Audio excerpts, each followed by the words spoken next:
100 years of the show being We've on been the on air? the show for 100 years. Right? That's what it is. Yes. Yeah, and 100 years. 100 it's amazing. years. When we started the show, first of all, there was no electricity. None. Just no, to no run the telephones, lights. no fax machines. There was no Twitter. Definitely and I don't know no how Twitter. we ever did it. No. But after 100 years, we're saying goodbye. No, we're not. No, oh, well, we're actually not. we are. We are. But the show's not. I don't know. It's all We're not. confusing. We're not. I knew more 100 years ago. We're celebrating a lot of things. Beginnings, ends, midpoints. Middles. It's so weird because I was just standing with Mike Schur, who is one of my older friends in the world, not age-wise, but we've been friends since freshman year of college.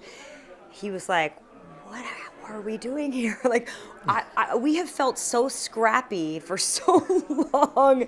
It's weird that there's something that this tangible to celebrate. I mean, it has been an ongoing celebration because we feel like any moment that we're still on the air is a celebration.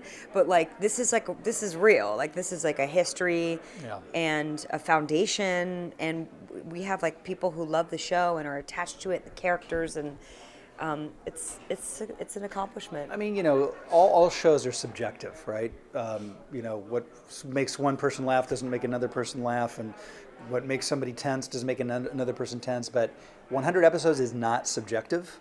That's a real achievement, and there aren't that many shows in the world that get to 100 episodes. And any time you're a part of a show like that, it's really important to acknowledge it because the rest of it's so fleeting. So it's a good day. You've been on a couple shows that have made 100 I episodes. didn't want to say something, but that's why I love Rashisda Jones. Because, yes, this is not my first 100-episode television series. This is not your first time at the rodeo. And it will not be the last. Yeah, we're debating whether or not we find out the gender of the baby or not. Whether or not. Yeah, because... boy, girl, don't want to know, who knows? Yeah. But it's a big moment in a couple's life. Yeah. Whether they want to do that or not. So that's our story for 100.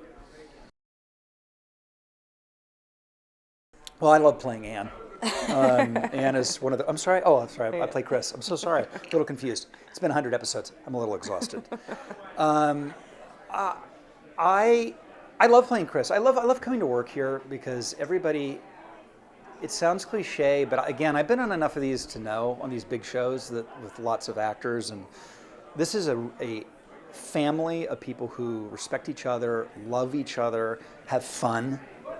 I mean, there are a lot of tougher jobs in the world, and we're really aware of how lucky we are and that we make big, silly, funny comedy and make people laugh for a living. And that's a cool thing, and everybody gets it here. So I love being with everybody. Yeah, I mean, this show will probably be, one of very few major highlights of my life in terms of having the perfect storm of being able to work with my friends on something that's so deeply funny and also meaningful, But when I think about Amy and I think about Mike Schur and I think about Greg Daniels, the common thread there is that they're not interested in comedy that doesn't come out of heart. And for me, that's what distinguishes the show, and that's why people watch it. It's not tetherless. It's not like this crazy broad circus. Like, it's grounded in the people who make the show, and everything that's wonderful about the actors that play these characters seeps through within the characters, and that's like, it's really nice to see that and for that to continue to develop. I mean, I think when we were trying to figure out the tone of the show, Amy and I had a lot of scenes where we'd have girl time, and it's one of my favorite things about the show because you rarely get to see two women just have a really healthy, supportive friendship on TV. And we would they'd let us go, maybe more than they do now. They'd let us go for 15 minutes. We just talk nonsense for 15 minutes, with a spy camera out here, just us breaking it down about guys and life and work and love in there. I think those are probably my most cherished memories.